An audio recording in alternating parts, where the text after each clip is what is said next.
Good morning student, welcome to class 8th। विषय Hindi literature, part 11 Kabuliwala. बच्चों, काबुलीवाला एक पिता है। आपने देखा होगा कि कई बार जीवन यापन की तलाश में पिता को विदेश में रहने वाले अपने परिवार से दूर रहना पड़ता है। वह उनकी याद को करके कई तरीके की कल्पनाएं अपने मन में छिपाए रहते हैं, जिसमें वे प्यार, स्नेह, दुख, दर्द आदि विभिन्न प्रकार के मनोभावों को छिपाए हुए होते हैं। बच्चों, काबुलीवाला जो कहानी है वो अफ़गानिस्तान के काबुलीवाले रहमत और भारत के पश्चिम बंगाल की छोटी सी लड़की मिनी की स्नेहमयी मित्रता को दर्शाती है। बचपन की अटखेलियाँ करते, बादाम किशमिश खाते, काबुलीवाले के संग हंसी मजाक करते मिनी यौवन की दहलीज तक आ पहुँचती है। कई वर्षों के बाद वह छोटी सी मिनी को दुल्हन बने देख काबुलीवाले के वात्सल्य सागर के हिलोरे के समान उमड़ पड़ता है। काबुलीवाले की भी बच्चों एक पुत्री है जिसमें वह अपनी बेटी की छवि को मिनी में देखता है। एक पिता का मन अपनी पुत्री से मिलने के लिए किस तरीके से व्याकुल हो उठता है, इस कहानी में बच्चों वही मनोभाव जो हैं वो दर्शाए गए हैं। देखिए बच्चों, अब काबुलीवाला कहता है कि मेरी 5 साल की छोटी बिटिया मिनी 1 मिनट भी बोले बिना नहीं रहती थी। 1 साल की होते होते वह बोलने लगी। तब से जब तक वह जागी रहती, एक पल के लिए भी चुप नहीं रहती। कई बार उसकी माँ डांट कर उसे चुप करा देती, पर मैं ऐसा नहीं कर पाता। मिनी चुप रहने पर मुझे इतनी अस्वाभाविक सी लगती कि मैं सह नहीं पाता, इसलिए मेरे साथ उसकी बातचीत ज़रा उत्साह से यानी कि बहुत ज़्यादा होती थी। सुबह मैंने अपने उपन्यास का 7वां अध्याय लिखना शुरू ही किया था कि मिनी आकर बोली, पिताजी, रामदयाल दरवान काका को कौआ कह रहा था। वह कुछ नहीं जानता है ना, दुनिया की विभिन्न भाषाओं के बारे में उसे कुछ समझाता है। इससे पहले ही दूसरा प्रसंग छेड़ दिया। देखिए पिताजी, बोला कह रहा था, हाथी आकाश पर अपनी सूंड से पानी फेंकता है, इसलिए बरसात होती है। ओ माँ, बोला इतना झूठ भी बोल सकता है? कितना बोलता है। इस मामले में मेरी राय कि कुछ भी परवाह किए बिना वह एकाएक फिर बोली, पिताजी, माँ आपकी क्या लगती है? मैंने कहा, मिनी, तू अभी बोला के साथ खेलने जा, मुझे थोड़ा काम है। उस समय वह मेरे लिखने की मेज के पास मेरे पैरों के करीब बैठकर घुटने टेके बड़बड़ाती हुई अगड़ुम बगड़ुम खेल रही थी। मेरा घर सड़क के किनारे था। खेलते खेलते मिनी अचानक दौड़कर खिड़की के पास चली गई और चिल्लाकर बोली, काबुलीवाला, ओ काबुलीवाला, ओ काबुलीवाला। मैले ढीले ढाले कपड़े पहने, सिर पर पगड़ी बांधे, कंधे पर झोला लटकाए, हाथ में 2-4 अंगूर के बक्से लिए एक लंबा सा काबुलीवाला धीरे धीरे सड़क पर जा रहा था। उसे देखकर मेरी बिटिया के मन में क्या आया कहना मुश्किल था, पर वह उसे जी जान से बुलाने लगी। मैंने सोचा, झोली लटकाए यह बला सिर पर बस सवार हुई है, फिर 7वां अध्याय अब खत्म नहीं हो सकेगा। मिनी की आवाज़ सुनकर काबुलीवाला ने जैसे ही हंसकर मुंह फेरा और हमारे घर की तरफ आने लगा, वैसे ही मनी बड़ी तेजी से अंदर की ओर भाग गई। वह छोटी भी कहीं दिखाई नहीं पड़ी। बच्चों, यहाँ पर ऐसा इसलिए हुआ क्योंकि बचपन में हमें कई बार बताया गया था कि जैसे झोली वाला आता है तो बच्चों को उठाकर ले जाता है, तो मिनी के मन में भी कहीं ना कहीं ये भाव छिपा हुआ था। उसके मन में एक अंधविश्वास रह रहा होगा कि काबुलीवाले के उस झोले में उसी की तरह के 2-4 बच्चे ज़रूर होंगे। इधर काबुलीवाले ने आकर हंसकर मुझे सलाम किया। मैंने थोड़ा बहुत मेवा खरीदा। उसके बाद उससे 2-4 बातें भी हुई। अंत में जाते समय उसने पूछा, बाबू, तुम्हारी लड़की कहाँ गई? मिनी ने मन में निराधार भय निकालने के लिए मैंने उसे अंदर से बुलवाया। निराधार यानी कि बिना आधार का जो उसके मन में भय था, उसे दूर करने के लिए काबुलीवाले ने उसे अंदर से बुलाया। वह मुझसे सटी हुई काबुलीवाले का चेहरा और उसके झोले की तरफ शंका भरी दृष्टि से देख रही थी। काबुलीवाले ने अपने झोले से किशमिश के दाने और खुरमानी निकालकर उसे दी। मिनी ने किसी तरह उससे कोई चीज़ नहीं ली। वह और भी डर और शंका से भरी मेरे घुटनों से टिककर खड़ी रही। पहला परिचय इसी तरीके से उसका काबुलीवाले से हुआ। बच्चों, कुछ दिन बाद एक दिन सुबह सुबह मैं किसी काम से घर से निकला ही था कि देखता क्या हूँ कि मेरी बेटी दरवाजे के पास बनी बेंच पर बैठी अनशंट बकी जा रही है और काबली वाला उसके पैरों के पास बैठकर हंसता हुआ उसकी बातें सुन रहा है और बीच बीच में टूटी फूटी बंगला में अपनी बातें भी कहता जा रहा है। मिनी को अपने 5 साल के जीवन में पिता के अलावा इतने धीरज से उसकी बातें सुनने वाला कोई और नहीं मिला था। फिर मैंने देखा उसका छोटा सा आंचल किशमिश और बादाम से भरा पड़ा है। मैंने काबली वाले से कहा, उसे यह सब क्यों दिया? इस तरह से फिर कभी मत देना। इतना कहकर मैंने जेब से एक अठन्नी निकालकर उसे दी। उसने भी बिना संकोच किए उस अठन्नी को अपने झोले में रख लिया। घर लौटकर मैंने देखा कि उस अठन्नी को लेकर घर में बड़ा शोर मच रहा है। मिनी की माँ ने उस अठन्नी को हाथ में लेकर मिनी से डपट कर पूछ रही थी, यह अठन्नी तुझे कहाँ से मिली? मिनी बोली, काबली वाले ने दी है। मिनी की माँ फिर बोली, मैंने नहीं मांगे, उसने अपने आप ही दिए। मैंने आकर मिनी को विपत्ति से बचाया। खबर मिली कि काबली वाले के साथ मिनी की यह दूसरी मुलाकात नहीं थी। इस बीच करीब रोज ही आकर वह पिस्ते बादाम की घूस देकर उसके मिनी के छोटे से लोभी मन में अपने लिए जगह बना ली थी। मैंने देखा इन दो दोस्तों के बीच हंसी मजाक की 2-4 बातें हर बार होती ही हैं।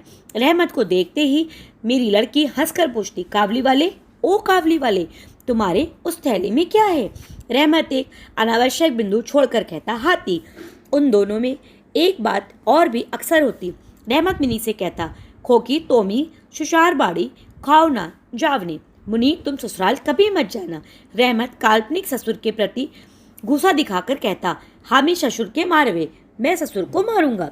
यह सुनकर मिनी ससुर के नाम किसी अपरिचित प्राणी की दुर्दशा सोचकर खिलखिलाकर हंस पड़ती। दुर्दशा यानी कि बुरी हालत को देखकर रहमत काबली वाले पर मेरी पत्नी का मन पूरी तरह भरोसा नहीं कर पाता।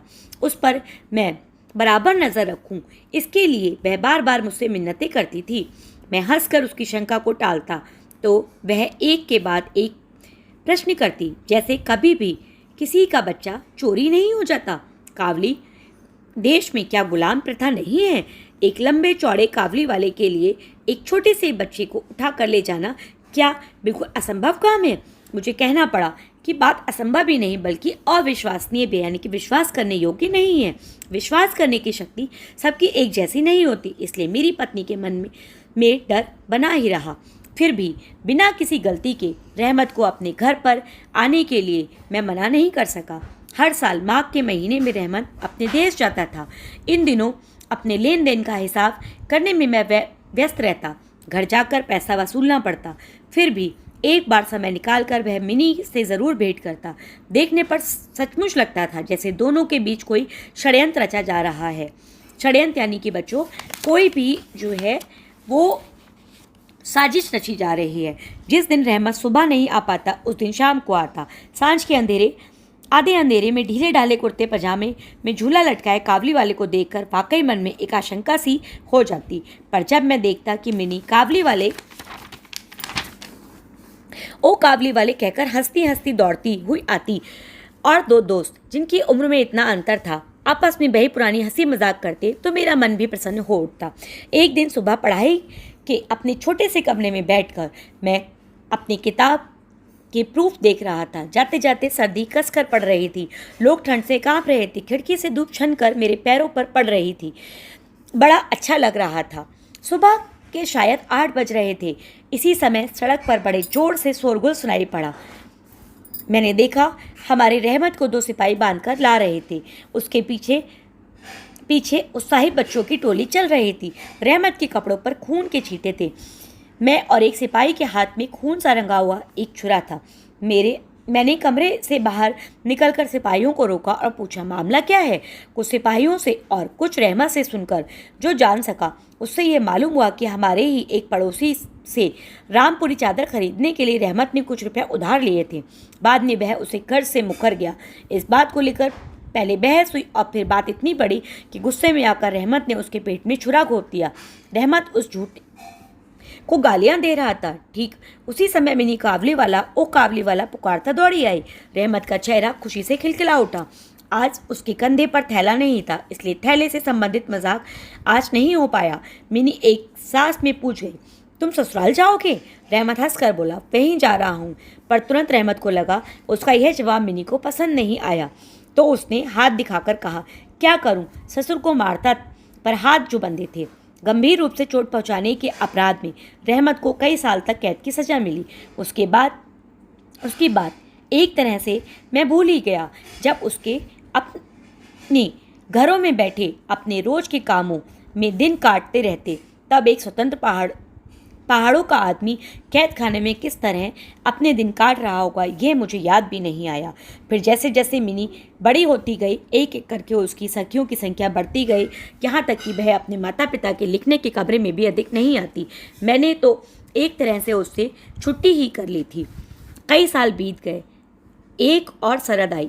सर्द यानी कि बच्चों सर्दी आई और मिनी की शादी पक्की हो गई। दशहरे की छुट्टियों में उसकी शादी होनी थी।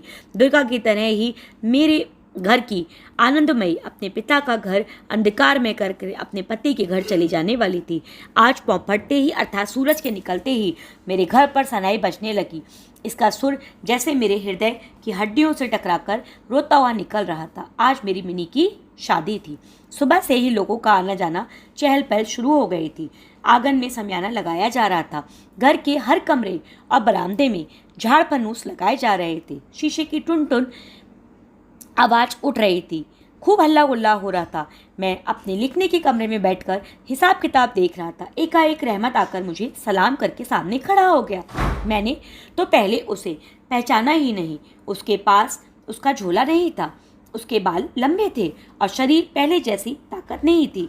अंत में उसके चेहरे पर खिली मुस्कुराहट को देखकर मैंने उसको पहचान ही लिया। मैंने पूछा, क्यों रहमत, कब आए? रहमत बोला, कल शाम को ही जेल से छूटा। यह बात मेरे कानों में खट सी चुभी। मैंने किसी भी खूनी को अपनी आंखों के सामने कभी नहीं देखा। आज उसे देखकर मेरा सारा मन सुक्षित हो उठा। मुझे लगा आज के इस शुभ दिन इसका यहाँ से चले जाना ही ठीक है। मैंने उससे कहा, आज मेरे घर एक काम है, मैं थोड़ा व्यस्त हूँ, आज तुम जाओ। यह सुनकर रहमत जाने लगा, पर फिर दरवाजे के पास जाकर थोड़ा सहम कर बोला, एक बार मुन्नी को देख सकता? शायद उसके मन में यही धारणा रही होगी कि मिनी अब भी वैसी ही है। शायद वह सोच रहा होगा कि मिनी अब भी कावली वाले ओ कावली वाकर कहकर दौड़ी आएगी और ठीक उसी प्रकार दोनों के बीच पुरानी हंसी मजाक चलेगी। यहाँ तक कि पुरानी दोस्ती की याद भी। एक बक्सा अंगूर और कागज में लपेटकर थोड़े बादाम किशमिश शायद किसी अपने देश वाले दोस्त से मांग कर लाया था। उसका अपना झोला शायद अब नहीं रहा। मैंने कहा, आज घर का काम है, आज किसी से भेंट नहीं हो सकती। वह शायद थोड़ा उदास हुआ। उसने हतप्रस्त सा यानी कि बच्चों स्फूर्तिहीन स्थिर सा चेहरा देखा। फिर सलाम बाबू कहकर दरवाजे से बाहर निकल आया और मेरे मन में एक ठेस सी लगी। मैं सोच रहा था कि मैं उसे वापस बुलाऊं या नहीं, पर देखा कि वह खुद लौट आ रहा है। नजदीक आकर बोला, यह अंगूर और थोड़े से बादाम और किशमिश बेटी के लिए लाया था, उसे दे दीजिएगा। उसके हाथ से चीज़ें लेकर मैं उसे पैसे देने लगा तो उसने मेरा हाथ पकड़ लिया। बोला, आपकी बड़ी मेहरबानी है, मुझे हमेशा याद रहेगा। मुझे पैसा मत दीजिए बाबू। जैसी तुम्हारी एक लड़की है ना, वैसी ही मेरे देश में मेरी भी एक लड़की है। उसके चेहरे को याद करके मैं तुम्हारी लड़की के लिए कुछ मेवा लेकर आता था। मैं सौदा करने तो नहीं आता था। इतना कहकर उसने लंबे ढीले कुर्ते के अंदर हाथ डालकर एक मैले सा कागज का टुकड़ा निकाला और बहुत संभाल कर उसी की तह खोलकर उसे मेरे टेबल पर बिछाया। मैंने देखा कि कागज पर एक छोटी सी लड़की के हाथों की छाप थी, यानी कि बच्चों निशान थे। फोटो नहीं, तेल से बनी तस्वीर भी नहीं, हाथ की कालिक लगाकर छाप ली गई थी। बेटी की इस यादगार को छाती से लगाकर चिपकाए रहमत हर साल कलकत्ते की सड़कों पर मेवा बेचने के लिए आता, लेकिन उसे लगता कि जैसे उसकी बालिका के हाथ कि कोमल स्पर्श से उसका विशाल विरही हृदय में अमृत भर दिया। देखकर मेरी आंखें छलछला उठी। मैं भूल गया कि मैं एक संभ्रांत यानी कि मैं एक सम्मानित परिवार से हूँ। वह एक सामान्य मेवे वाला कावली है। मैं समझ चुका था कि जो वह है मैं वही हूँ। वह भी एक पिता है और मैं भी। उसकी पर्वत गृह स्वामिनी छोटी सी पार्वती के उस हाथ की छाप ने मुझे अपनी मिनी की याद दिला दी। मैंने तुरंत उसे अंदर से बुलवा भेजा। अंदर से इसके खिलाफ बड़ी आवाज़ें उठ रही थी, पर मैंने एक ना सुनी। लाल बनारसी साड़ी ओढ़े मिनी माथे पर चंदन का तिलक रंगोली सजाए दुल्हन की भांति मिनी शर्म से गड़ी मेरे पास आकर खड़ी हो गई। उसे देखकर काबली वाला सकपका गया। वह अपना पुराना हंसी मजाक जमा नहीं पाया। अंत में हंसकर बोला, खोकी खोकी सासुर बड़ी जाविसा, मुनी तू ससुराल जाएगी। मिनी अब ससुराल का अर्थ समझने लगी थी। वह पहले की तरह उत्तर ना दे सकी। रहमत की बात सुनकर शर्माती हुई मुंह फेरकर खड़ी हो गई। काबली वाले के साथ मिनी के जिस रोज यह पहला परिचय हुआ, उस दिन की याद आई। मेरा मन न जाने क्यों व्यथित हो उठा। व्यथित यानी कि दुखी हो उठा। मिनी चली गई। रहमत एक लंबी सांस खींचकर जमीन पर बैठ गया। उसे अचानक ही ख्याल आया कि उसकी बेटी भी इस बीच इतनी ही बड़ी हो गई होगी। उसके साथ भी उसे नए सिरे से दोस्ती करनी पड़ेगी। वह उसे पहले की तरह उस रूप में नहीं देख पाएगा। इन 8 वर्षों में उस पर क्या क्या बीती होगी कौन जाने। मैंने एक नोट उसके हाथ में थमाया और कहा, रहमत तुम अपनी लड़की के पास अपने देश लौट जाओ। तुम बाप बेटी के मिलन से मेरी मिनी का भी कल्याण होगा। ये रुपए दान देकर मैंने समारोह के 1-2 कार्यक्रम कम कर दिए। जैसा सोचा था वैसी बिजली रोशनी नहीं हुई, नगाड़े भी नहीं बज पाए। अंदर महिलाएं अत्यंत असंतुष्ट हुई। पर आज इस मंगल आलोक पर मेरा उत्सव शुभ उज्जवल हो उठा। उज्जवल यानी कि सफ़ेद और स्वच्छ हो उठा। बच्चों, कहानी का भाव यही था कि हर व्यक्ति के अंदर मानवीय संवेदनाएं जो हैं बच्चों वो छिपी हुई हैं। हमें मानवीय संवेदनाओं को समझना चाहिए। बच्चों को पर्याप्त स्नेह देना, गरीब व्यक्तियों के प्रति सहानुभूति का भाव रखना एवं उनके मनोभावों का आदर सत्कार करना हमें चाहिए। और कभी भी निर्धनों की छोटी भेंट को अस्वीकार न कर कर उनका तिरस्कार नहीं करना चाहिए, बल्कि उसे स्वीकार कर कर बच्चों सम्मान करना चाहिए। क्योंकि गरीब हो या अमीर, हर व्यक्ति कहीं ना कहीं अपने बच्चे के लिए अमीर माँ बाप ही होता है।